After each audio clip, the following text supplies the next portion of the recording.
Kevin, what a bananasly cool movie for you. Were you always in mind to play Danny in this? No, no, I kept it open because I didn't know who we were gonna get for Richie. So I figured I would write it in a way where I can comfortably jump into both because I'd be directing it. So when Pat came along, it was a no-brainer. He's like a foot taller than me, and he picked me up, and we were punching on each other within 10 minutes and having beers, and everything was great. So I'm like, this is perfect. Yeah. How hands-on then were you when it came to casting the film? Uh, all of it, really. Guy Narduli is my buddy, and he is my producing partner on this film. He also played Rodney in the film. So Okay. yeah, and he's terrific. He's on Tulsa King for 4 years, so he's great. He's been around for a long time, like myself. And when it came to Richie or Danny, he's like, I think Pat Muldoon would be great. He turns out he's best friends at Muldoon for 30 years. So we reached out to Pat, got together. Needless to say, it went great. And then Pat's said, "Who else do you have for the roles?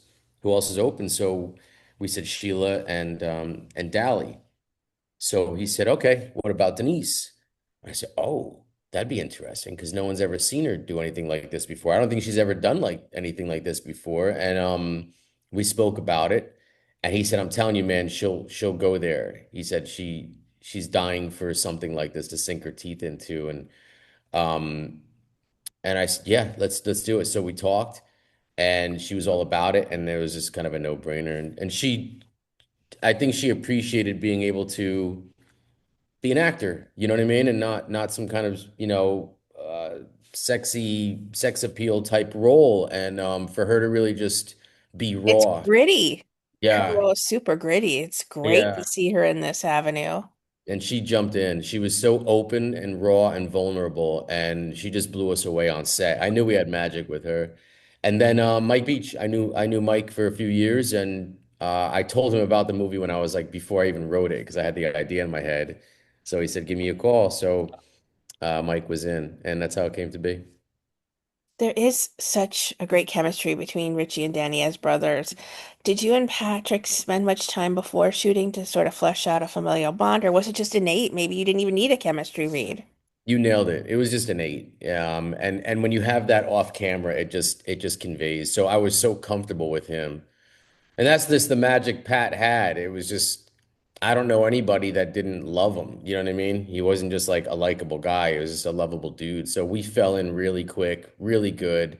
And I knew that our relationship off screen would convey. And it wasn't hard to act that. Everything is super intense through and through. And I just love all of the stunt work involved as well. We talked a little bit about how hands-on you were with the cast, but when it came to stunt working things out, did you let them do the magic? Did you have some things in mind that you wanted for specific scenes? Yeah, I had a lot of things in mind, and I conveyed everything to Jason Mello, who was our stunt coordinator and fight choreographer, and him and his team put everything together. So I really had a list. I'm like, Jason, we talked about the sensibility of what we're going for. And I said, I don't want action. I don't want to worry about action. I don't want to do flying roundhouse kicks. And I said, I want to keep it real and authentic and just how it goes down, and then just capture that with the camera. And he knew exactly what I was going for. A matter of fact, he told me that he was always choreographing fight sequences on the shows he worked on, like even Punisher and Fallout and Daredevil, and they're telling him to tone it down. And I said, no, no, no, no. I said, don't tone anything down. It's just go with it. And I gave him a list of everything I wanted to see, specific things within it. And I said, can you make this dance work? And he did. And that's how we did I mean, there's no like you can't roundhouse kick someone it. here, or do like a flying crane kick things Right. and stuff like that. You have to make it look realistic. This is a drug deal gone bad and things like that. So it's not like you're not like street fighting. Right. Right. Yep. Yep. It was meticulously planned and rehearsed, much opposite of the actual film with the scenes and the actors and whatnot. It was rehearsed to the point where we didn't have to think about it. And then we can bring the emotion to the fight scenes and let it be what it is. And it was great. There's one spot in the movie. I know it's graphic, but when Richie's character bites the guy's cheek off, and he just has this guttural moment where he's like, "Ah!" and he's yelling around. I mean, I didn't tell him to do that. We were just really in it, and we just captured it, and that's where his mind was at the time. Yeah. Every scene is just intense as we talk about. Was there one that maybe challenged you bringing from page to screen? No, no, there was nothing on the floor. Everything on the page was on the screen. I've been doing it for a little while now, and I kind of know what will work and what won't. And plus, limited budgets, we don't have the time or the money to think about, well, let's just shoot it and see what happens. We don't have time for that. So production wise, that side of my brain is very dialed in, all through pre-production, and then we just, the producer hat controls everything first, and then the decisions are made, creatively underneath that. Is there a scene then you're most proud of how it came from page to screen?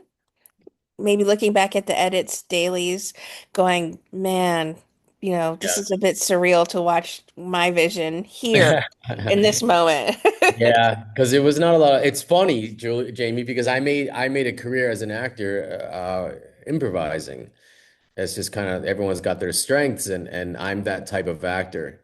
Improvising, people think it means like, oh, humor, and it's not. Sometimes improvising means saying less. It's anything that can, bring a scene to life more that you can add to it, or maybe remove something from it.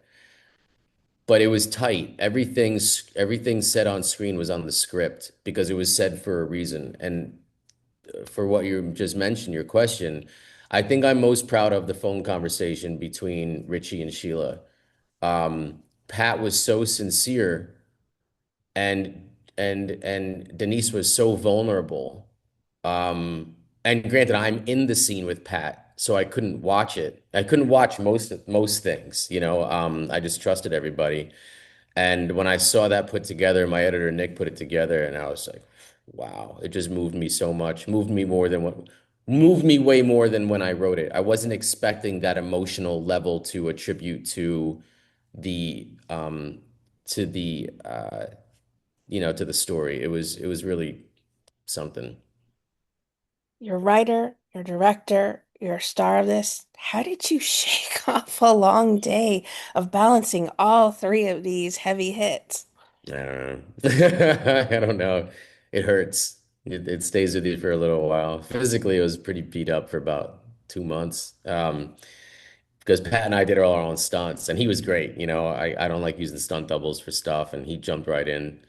But I think I was just so prepared, Jamie, for limited budget stuff. And I'm grateful for every dollar that we got, and we really squeezed it.